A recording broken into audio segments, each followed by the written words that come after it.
Welcome to the AWS Summit 2021, and thanks for tuning into our session on how to build a successful SaaS business on AWS.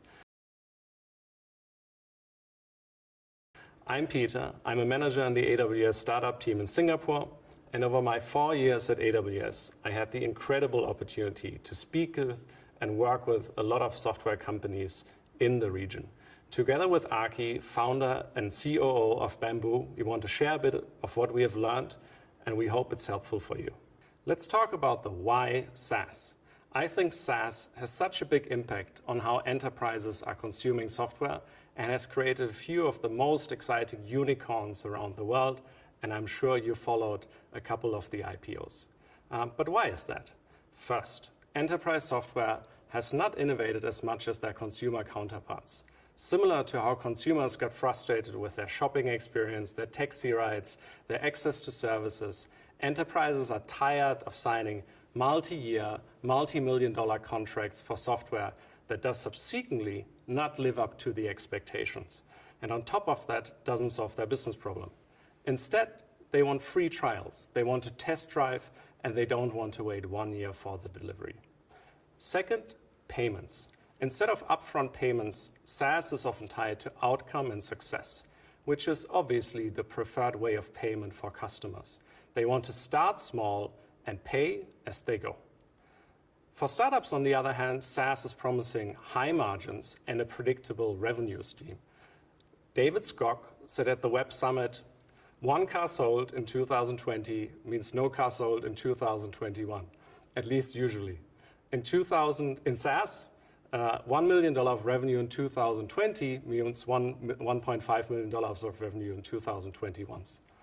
This is what is attracting VCs. Entry barriers are significantly lower for software startups than for asset-heavy companies. All you need is an idea, manpower, and a lot of stamina. And last, innovation. The speed in which SaaS can roll out features is much faster than for traditional software, simply because the logistics are so much simpler. But also things like big data and AI/ML. They have become much more accessible to SaaS companies because of the centralized deployments and also because of cloud providers like AWS. In ASEAN, in the SaaS space, most startups are still at an early stage, seed or Series A. We are seeing a lot of fintechs, B2B e-commerce solutions, marketing technology, analytics, and AI. And because of recent history, logistics and health tech are seeing a big uptick. I like to distinguish between 3 types of deployments that these SaaS companies choose on AWS. First, self-service multi-tenant SaaS. Customers are sharing infrastructure and the database. The onboarding process is fully automated, and companies can adopt the software without support of sales or service functions. Second, a single-tenant SaaS, which we are seeing a lot with SaaS startups that are in regulated industries where customers are concerned about data breaches or tenant isolation that choose to put each customer into their own virtual private cloud with their own database. And last, lift and shift migrations. These startups have only just gotten started with cloud and are taking a legacy architecture that cannot really auto-scale and doesn't have automation in it to AWS. Now, all of these companies would be saying they're doing SaaS, but there is obviously an inherent benefit the more you are going to the left in terms of margins, ease of management, and speed of growth. AWS is a big advocate of multi-tenant SaaS, and we are actively supporting startups on their journey. But before we go there, I want to share some of our observations working with many SaaS companies over the years. First is business. The vast majority of SaaS companies, as I mentioned, are at an early stage. There are Series B companies in Indonesia or Singapore or Thailand are actually rare. With that, product market fit is the single most important thing for founders. Think about your buyer, understand him or her very well. I talk with a lot of software companies that struggle to clearly articulate their value proposition to a buyer. This leads to bad conversion rates, often bad understanding of what the price of the product should be. you need to understand that a product could add different value to a head of marketing compared to a head of data, and that a head of marketing might also have a different budget than a head of data. Now, you know you got it right when you found early customers that love you and never want to give you away. As you are going through this process of finding product market fit, understand and measure KPIs in your funnel. SaaS is built around simple metrics: leads, conversions, ARR, and retention. In the beginning, startups are typically going after every customer that returns their phone call. But then, the more you grow up, the more you want to be in markets where your CAC, cost of acquisition, is low and retention is high. Figure out how your conversion is different in different industries with different personas, and if you are targeting different ASEAN markets, how do these numbers look like in each market? If you can't measure it, you can't improve it. In AWS, we like to say, let numbers guide your decision. And only scale your sales team if you found a repeatable sales process. This means lead sources, this means value proposition. Otherwise, you're going through and burn through your money very fast. Next, don't make yourself look like a local company if you are self-service. There are a lot of exciting SaaS businesses and self-service SaaS models in ASEAN. A lot of these startups, however, naturally limit themselves to their country. On the website, it would say something like location, Singapore, and Malaysia. I often mention to these companies, if you have a digital service, a digital support team, to a large extent a digital sales team, go global or at least regional. Maybe you're going to get surprised by traction that you see in markets you have completely overlooked, and in fact, I've seen that in the past. Lastly, in 2020, we have faced a very difficult year, and I've seen some startups adopting to these changes faster than others. For example, do you need salespeople that travel across countries? Do you need to hire in individual countries? What is the innovation and the market opportunity for you as a startup? Or do you maybe need to pivot and do something else? And what services can you offer that help your customers with their business? I have seen companies that were able to shift fast. I've seen companies that were not able to adjust quickly.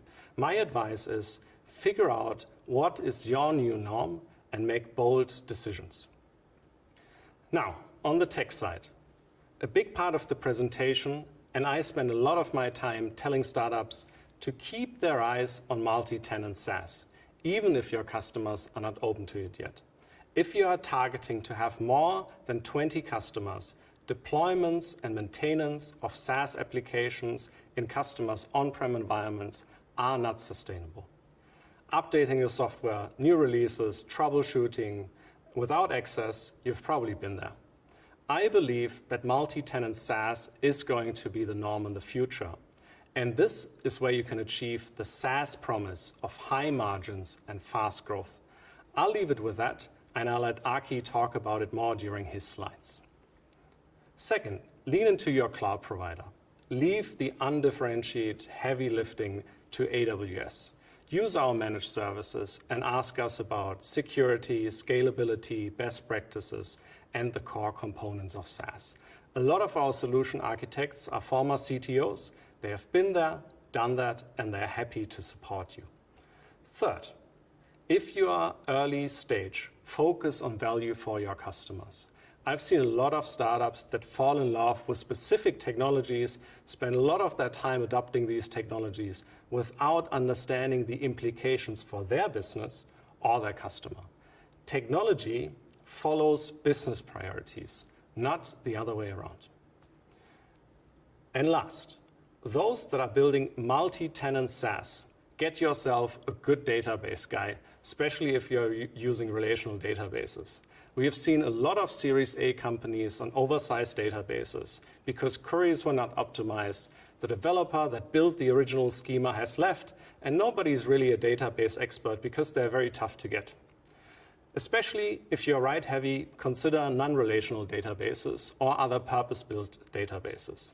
Understand your read and write patterns and have a conversation with our database specialist. They can give you advice. But now, let's talk a little bit more about how AWS can help you and how you should be working with us. Over the years, we have seen a rising demand of software companies that want to transition to multi-tenant SaaS.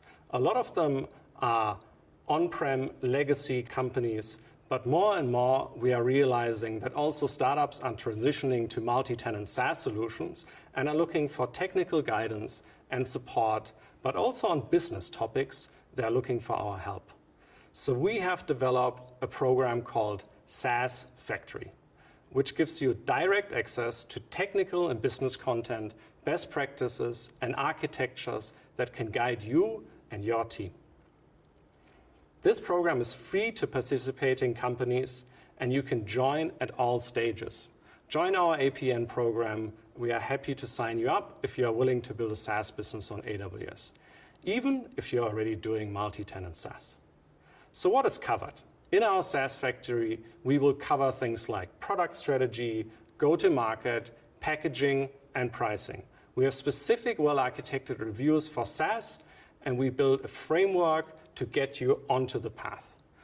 Moving to SaaS is a transformation. So this framework helps startups to extend their vision beyond pure technology, putting a greater emphasis on business models that create excellent customer experiences. Companies like Freshworks, F5, Dynatrace all have joined this program. Now, I would like to hand over to Aki, who is going to tell you his story of Bamboo and why and how they adopted multi-tenant SaaS on AWS. Hi guys, my name is Aki Renan. I'm the co-founder and CEO at Bamboo, which is a B2B fintech company. Over the next few slides, I'll describe our SaaS transformation journey that we've been doing as part of the AWS Saas Factory program. First, a few words about Bamboo before SaaS. So Bamboo just turned 5 years a few weeks ago, in fact. So far, our main business has been building robo-advisor solutions for mainly large financial institutions around the world.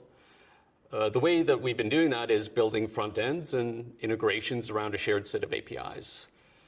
This model has worked pretty well for us, but it does have its limits in terms of scalability. So why did we need SaaS? If we're honest, there's hardly any non-SaaS companies around anymore if you go by the marketing websites. I mean, anybody can charge a subscription fee, but self-service multi-tenant is another ballgame altogether. So if we look at the hype cycle, which is kind of a common framework, I think there's a right time for SaaS, and it's usually not early on. And the reason for that, I'll sort of explain through our own use case. We started robo-advisory pretty early on in 2015 and 16, and no one really, including us, knew what to do. Over the next few years, the requirements have sort of converged into something we can actually package as a product. Now we feel is the right time to do SaaS in our particular market. And some days API calls, I think, will be our main revenue source, but we're not there yet. Okay, so how did we do that? These are some of the metaphors that we've used for our product evolution internally, just to sort of pave our way from custom builds to SaaS. The largest clients, they'll always want a Rolls-Royce, which is sort of the high-end offering. They're willing to pay for it, and they're willing to wait for it to be tailored to their, exacting specifications. We always knew that the end game would be SaaS, but we needed something in between, kind of like a stopgap in between while the demand was building up. Right now, Bamboo Go, that's our product name, is effectively the Toyota.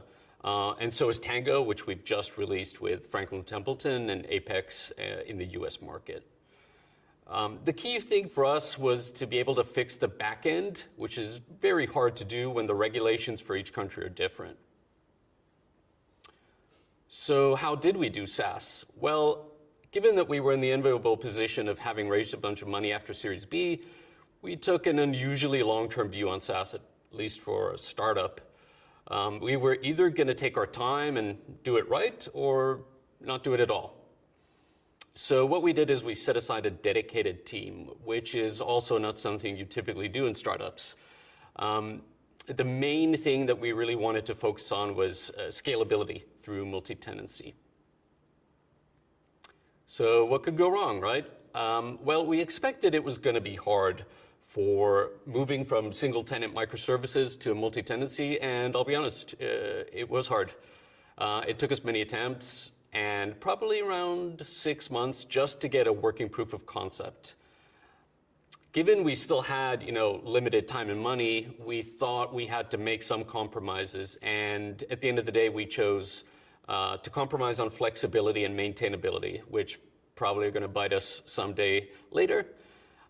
This also sort of forces our hand and narrows our use case to one country. So in this case, what we're doing is direct-to-consumer in America, not direct-to-consumer in Bamboo, but through our clients, so that there is an actual consumer end user. We also learned that many of the third-party APIs that we needed to connect to actually offer a transactional service are not designed to operate multi-tenant to multi-tenant.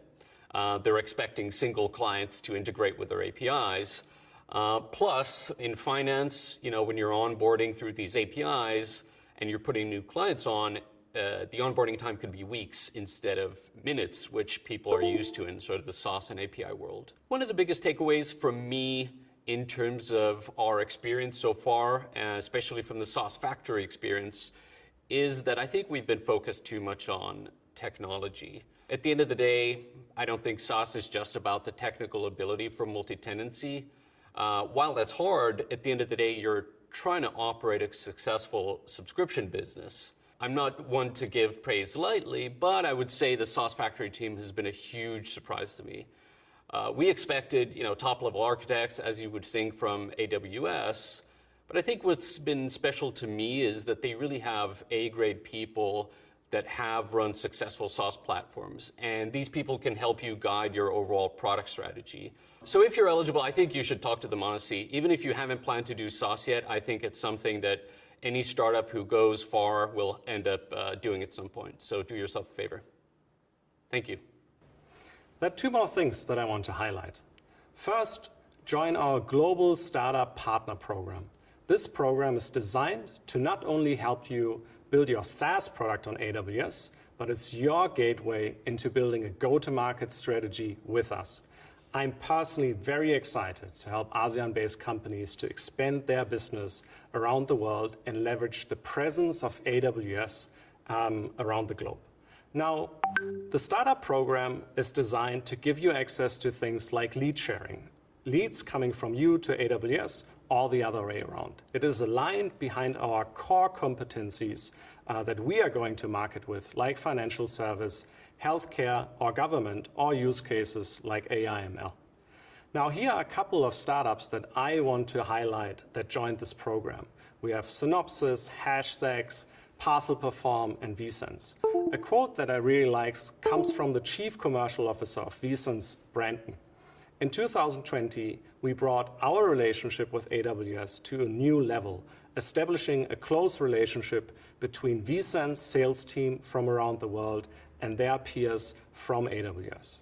We are very keen to produce more of such success stories. Speaking of success stories, we love to collaborate with startups on creating digital content. Whether these are video case studies, here for example 2C2P or Active.ai, written case studies like the one from Horangi, podcasts like the one with Perks, or blog posts like the one with Enchanto. Tell us what impact your solution has on your customers and work with us to tell your story. You joined the AWS Summit to learn, and you can keep learning after the summit with resources from AWS training and certification. We offer many available free on-demand courses as well as virtual instructor-led trainings. Learn more at aws.com/training. Thanks for listening in. I hope you find the session useful, and don't forget to fill out the survey for our session. And we are looking forward to speak with you about your SaaS business and how we can support it.